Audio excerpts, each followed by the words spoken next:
argue it. I can argue it on all sides.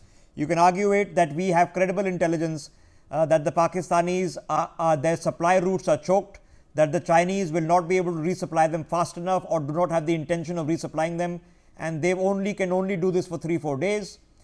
So before we take on a larger challenge, because let's also not assume that the Pakistani army military will fall over in a day or so. That's also not going to happen. Let's not make that naive mistake which has been made in other parts of the world. Just to stay with me, let me get a different perspective. Patrick Lancaster has been patiently listening in to what is, Patrick, a very rapidly evolving situation, and I take no pleasure in informing you that the only assessment we can make after attacks on India's civilian cities that have now resulted in casualties all along the international border from Gujarat all the way to Kashmir, that's a 1800-kilometer border, we are seeing assaults that are going on every hour, day or night. We are in a state of undeclared war. How are you observing it? What information is filtering out to you? Yeah, hi. It's nice to be on with you again. Yeah, unfortunately, as I always say, the effect of the wars on civilians and civilian infrastructure is never good, and it's such a horrible thing to see religious sites being targeted here, and unfortunately it's not the first time I see it. As you know, I've done intense reporting in the Ukraine-Russia war, and I've seen Ukraine forces targeting Russian Orthodox churches again and again for years, and this is something that should never be turned to in modern war, is the attack on civilians and, of course, religious sites. But it appears that's what is happening, and soon I will be coming and doing my best to show my audience what information I can find out as well. So hopefully this attacks on the civilians stop, and of course the religious sites. Okay, so Patrick, I have to ask you, you'll be aware and probably have you seen for yourself what happened in Pahalgam, the videos that emerged of the terror attacks there? Yeah, I've seen some of the information coming out. Haven't quite got on the ground yet, but soon I hope to be getting some on the ground information. So let me tell you what has happened in Pahalgam.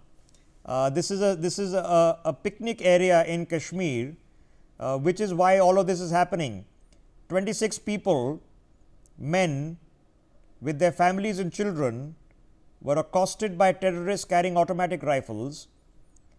They were asked their religion, after which they were made to strip their clothes so that they could be checked if they were circumcised or not. And after proving that they were not Muslims, were in fact Hindus, they were shot in the head, and their wives were told to go tell our Prime Minister. Now, we understand the attempt here. The attempt here was to create religious communal hatred in this country, which has not happened. It's been 2 weeks and there were no communal incidents at all. Zero, none, nil, reported from anywhere in a very large country which has 1.5 billion citizens, 300 million who happen to be of the Muslim faith. Now, that's what's happened. Now, we sitting here are finding it very difficult to understand that if such a heinous terror attack has taken place against people who were picnicking with their children. What does it take for people abroad to understand that something like this has happened in India? Yeah, of course, I've been unfortunately aware of this horrible attack, and yeah, the information force needs to be able to show the world what is happening and what has happened, and that's the reason I'm going to be traveling to India to try to show my audience what's happened. And unfortunately, every side of a conflict only is able to show a little bit of the piece of the pie. And as I tell all my audience, get as many sources as possible to educate themselves on what's really happening. That's like what I do here on the front line between Ukraine and Russia. Show a little bit of the part of the pie that's not being shown in the mainstream media. Okay. And that's what I'm hoping to do. All right. I We're looking forward to arrive, hosting you. In case you need assistance in gaining entry to India, reach out to my teams. They'll help you out in putting you in touch with the right places. At least Patrick Lancaster, who works for the Rostov as a war reporter, thank you very much for joining us. I think what we have been given an indication of is that information in international quarters is only filtering through, and there is yet missing deep